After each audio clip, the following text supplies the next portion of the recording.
Yay, nay? Yay, nay? Can't hear you. Can you say something? Hello? Okay, we got you. The camera's not up. I don't see you. We can see you. Okay.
I'd like to call the Rules and Administration Procedures Committee meeting for November 18th to order. At 3:02 p.m. And we'll have roll call. Chairperson Edward J. Bug, Here. Vice Chair Daniel Barrero, Here. Alderman Javier Benuelos, Here. Alderwoman Shweta Bade, Here. Alderman at Large Will White, 4 present. Okay. Next, we'll have approval of the minutes. And we have a 25-0921. Point of order. Oh, Oh, I'm sorry. let's put him. Yes, excuse me. So we have a request from Alderman Edward Bug So moved. for Second. permission to participate remotely per section 2-80 due to medical or emergency circumstances beyond his control that make it impossible to attend the meeting in person. We have a motion. Motion by Buenuelos, second by Alderman Bade. Okay, any discussion? Okay, all in favor? Aye. Okay, motion carries. Okay, so next we have the approval of minutes. And so we have 25-0921, approval of minutes from Rules Administration Procedure Committee meeting held on November 4th, 2025. So moved. Okay, Second. Okay, so we have a motion by Alderman Bug and a second by Alderman Buenuelos. Any discussion? Okay, all in favor? Aye. Aye. Any opposed? Okay, motion is approved.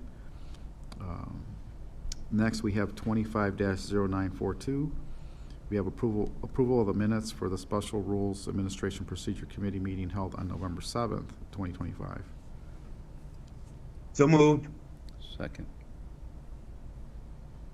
Okay, we have a motion by Alderman Bug and a second by Alderman Banuelos. Any discussion? Okay, all in favor? Aye. Opposed? Aye. Opposed? None? Okay, motion carries. Next, we have public comment. No one has signed up. Okay, no one signed up for public comment, so we'll move on to the regular portion of the agenda. So, first one is 25-0908, a resolution authorizing the appointment of Diamanto Mesiacos to the Aurora Youth Council. Do we have a presentation on this?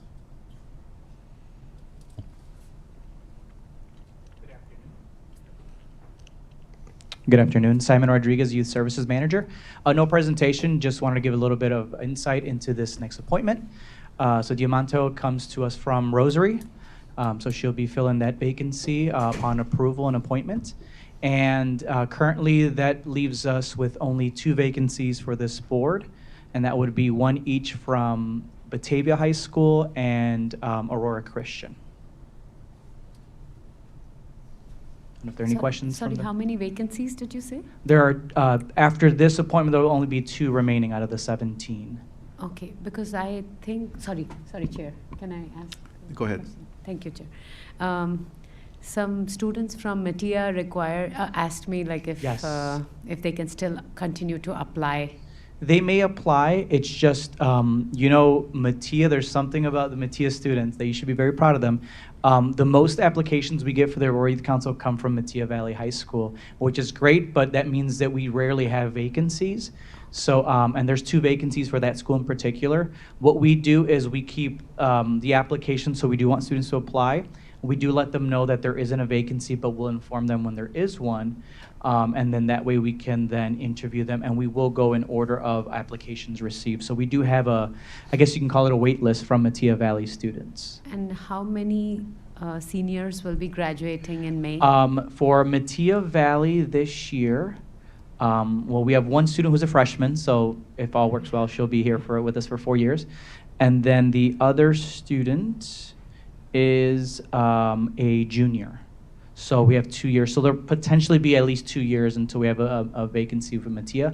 However, we do have a senior who is at our at-large position, and we do have an at-large seat, and that one will be up after this school year. And that one can be for any student that resides in Aurora. They can be from any school. So one student asked me like residency is required or Aurora school Aurora, yes. So or both? yes, so that's both. So there are seats for particular schools, designated per schools, and then the Aurora residency, that is correct. So combination of both is required? Correct. So for Okay. example, for Mattia Valley, there's 2 vacancies for Aurora residents to apply. Okay, because other boards, you could reside in a different city, but if, Yeah, I'm not sure about the other boards. I couldn't Okay. speak to that, but Just yeah, wanted the to make Aurora sure. Youth Council, yes. Is for thank you, it. Simon. Yep, That's no, it. no problem. Any other questions or Motion comments? to approve. Second. Second. Okay, we have a motion by Alderman Bade and second by Alderman Banuelos. Any further discussion? Okay, so all in favor? Aye. Aye. Any opposed? Okay, motion carries. Next, we have a resolution 25-0952, a resolution authorizing the appointment of Philip Van Leer to the Aurora Civic Center Authority Board. Do we have a motion? Is somebody presenting? Do we do the motion in second, then Okay, discussion? Motion for discussion. Second. Okay. Okay, we have a motion by Alderman Bade and then a second by Alderman Buenuelos. So do we have presentation from staff? Hello, yes. Nicholas Richard Thompson, Deputy Chief of Staff for the Mayor's Office. We have a brief presentation on Mr. Van Leer. We just wanted to share some of his expertise and the Mayor's decision to move forward with his potential appointment to the board. Mr. Van Leer has an extensive background in the arts and theater as an actor, director, creative, and has a strong passion and a commitment to this city in terms of seeing art being more accessible, more legible, and more inclusive. So really looking forward to him being able to take his ideas and put them into action to support ACA in the arts and some of their other missions, stewarding those resources and making the arts and the city as a destination point. But happy to take any other questions. Okay, are there any questions from anybody? Motion to approve. I just, yeah, we have a motion in a second. I had a question, Mr. Thompson. So so we went back, we have 3 people being reappointed at COW. Correct. And then we went back out to seek more applicants. So are we just gonna do them as we get them, or, because sometimes we batch these up, so. Yes, that's yeah, a good question. So how many people did we get, and, how is that proceeding? Yeah, I'll break down the whole process. So we put out some outreach, did some social media, and had some press around the ACA board in particular. And we received about, at this point, I would say 35, maybe 40 applications. What the process has been, it's mayoral staff as well as staff from community services working together to review the applications, grading them, marking them, and then bringing in folks for interviews. We've only brought in one person at this point for an interview, and I think there may be another person on the docket. And then through that process, if the people all agree upon the appointment, we push them forward. But as of right now, I think to your question, the process is open. It's on a rolling basis. People can still apply, still encouraging people to apply, and still looking for applications, certainly. And is there any consultation with ACA on these, or how? I believe John is having conversations. The mayor, sorry, I believe the mayor is having conversations with ACA. I have not personally, but are including them in on some of these discussions, especially that it relates to some of the reappointments that we just recently made. Yeah, and so what I'm getting, where I'm heading with that is trying to fit, trying to get appointments that meet a specific, need, or, trying to make sure that they're well-rounded. You have somebody with this type of background or that kind of background, or we need somebody with this background. In this case, someone in the business, so to speak. You know what I mean? So I just wonder if there's interaction that way. Oh, for sure. That's a great question, and definitely want to speak to that. So we are being comprehensive in how we're looking at these. We have been trying to look at it from where people are coming from and trying to be strategic in maybe the knowledge they may have. So, and to your point, in this case, this is someone with extensive arts background, but someone also familiar with fundraising, someone also very community-oriented and centered, while also understanding the full spectrum of needs for the board. So we would like to see people who have specialties in fundraising, folks who have specialties in finance, folks who have a heart and a mission for the arts, which is really imperative, while also trying to find folks who are committed to the community just in general. So trying to find a mixed bag of people to complement each other so that the board can be fully functional and have the resources of the people that can help steward that mission. So definitely take into account many different factors of what kind of folks we want on that board so that they can do the important work that board holds. Yeah, and so you said something that piqued my curiosity. You mentioned Sure. fundraising, and so is that so is this board a working board? I've been on boards, and sometimes some boards you just approve things, or you're not, you have staff and they're doing the bulk of stuff. But would you consider this a working board, advisory board, or, with respect? Given the critical work that they do, this would be considered a working board, and we would want them to not only give us their intellectual kind of curiosities, but also be able to support some of the work. Now, mind you, there's like a distinction between staff and the board itself. So staff is going to be holding a lot of that work, but different board members maybe have ideas for fundraising in particular, or have those skill sets to support with the staff. So it depends, but definitely, we would consider it a working board. I would just clarify, Shannon Cameron, Chief of Staff, working board, I usually visualize as I'm the one cleaning the toilets, and I've been on those boards. Especially I've been on those boards for theaters too. And you're working the box office and you're directing the show. But I would say that there's a bit more separation of this, but I do think, given the financial stability of the organization, when we're looking at people to join the board, we want to understand that, as the board typically 100% of the board in the past few years has been giving and donating, whether that's a get or a give. I think we want to continue that. We want people to understand that that's probably an expectation. Again, that's a get or a give. It's either I give personally something that I can, and maybe I can bring in a bigger donation, right? So we've been transparent that that's something. Because of course, a board, it's hard to ask the public to support if your board isn't willing to support it, right? So it's important that they know that that's part of the expectations. So we just want to be transparent with people. However, that doesn't mean, again, because it's get or give, it allows for some flexibility, and that we're here, we're collecting diverse voices from the Aurora area. And like you said, if you've seen the application that Nick put together for it with the mayor's assistance, that we're looking for comprehensive different skill sets throughout, so we have a nice board. And that includes having some people that have been on that board for a long time to bring along the new people too, so we have a nice balance. Okay, thank you.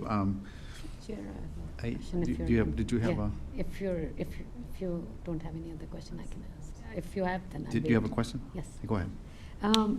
Nick, on the redacted document, I see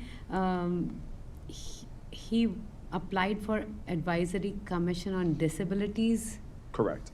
and he applied for this board too, or he applied for Correct. that board, but we are recommending No, he applied for both. both. Okay. And then just for a heads up too, Mr. Van Leer is here with us today in the audience, so just want to make that be known. But he applied for both boards, yes. Okay, because he applied for this board is not attached here, so that's why I Oh, asked. okay. Oh, okay. Thank you. Thank you. That's all. Anybody have any other comments? Mr. Van Leer, I remember you from the Fred Rogers days. Oh, my goodness. With you. Fred used to bring you around. You just told everybody how old we are. So anyway, I appreciate your interest, and, looking forward to great things coming out of the ACA from the old board and new board.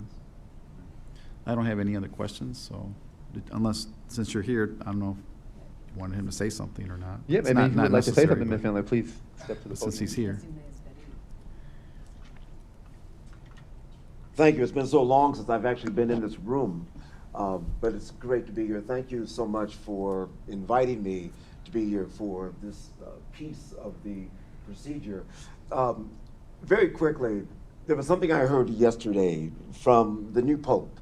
He was meeting with a number of people, studio executives and A-listers, about the condition of cinema and theater in this country. And he said something that I thought was very profound.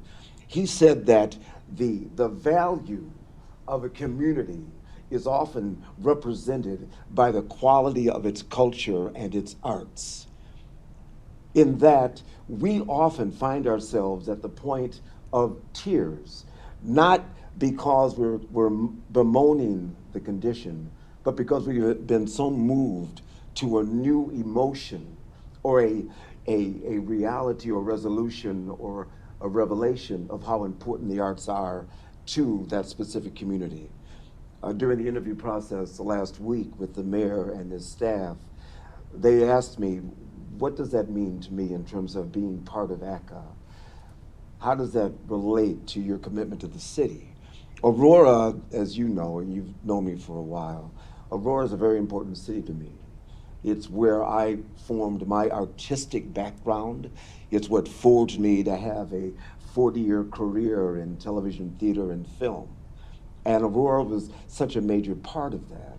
The potential for this city to go to that next level with the venues that we have available to us and with the rich resources of community here. across such a wide racial background is mind-blowing. And I think that's what excites me the most. I mentioned to Nick earlier this afternoon that I think what excites me more than anything else is the potential that Aurora has based on the resources, both physical and human, when it comes to our arts community. So I'm really looking forward to it. I'm so grateful, so humbled by the opportunity to be able to give back to the city that means so much to me. Thank you guys so much. Thank you. I'm excited. So with that, let's call the vote. All in favor? Aye. Aye. Aye. Any nays? Any abstentions? Nope. Okay, motion carries. Thank you. Congratulations. So then we have an item 25-0948, and this is a resolution establishing the Aurora Solar and EV Charging Rebate Program for Alderman at Large Will White. So we are, Vice Chair? yes, Alderman Bug. Yes. Alderman White made a request to me that he wanted to hold this. He's not ready to move it forward. Of course, he would love to be present when we're discussing and moving it forward. So he's going to work on it a little bit more. We're going to go ahead and hold this here at wrap, and he'll be prepared to move it forward in our next meeting. Okay, great. So no actions necessary. Okay, so we'll hold it here. And next, we have a held item, 25-0779. And this is an ordinance amending and adding sections 2-185, 15-130, 15-320, 15-321, 15-322, and 15-354 of the Code of Ordinances of the City of Aurora pertaining to the disclosure of economic interests, campaign contributions, lobbying, and the use of city property in the city seal. So, is there? Yeah, Mr. Chair? Yes. Alderman Bug. Once again, discussions with the mayor. We're going to go ahead and hold this just in light of us moving through the budget over the next week or so. We'll have that further along, and then we will bring this back in 2 weeks when the budget is just about wrapped up, and begin to move this forward so we don't have them both moving at the same time. So we're going to go ahead and hold this 2 additional weeks. Well, I'm happy to hear that because I was going to propose the same thing. So thank you. So that leaves to, we do not have a request for closed session, so we have a motion to adjourn Second. in a second by Alderman Bade and Alderman Banuelos. All in favor? Aye. Aye. Aye. Any opposed? Okay, motion carries, so we are adjourned at 3:22. Thank you. Thank you. Excellent job.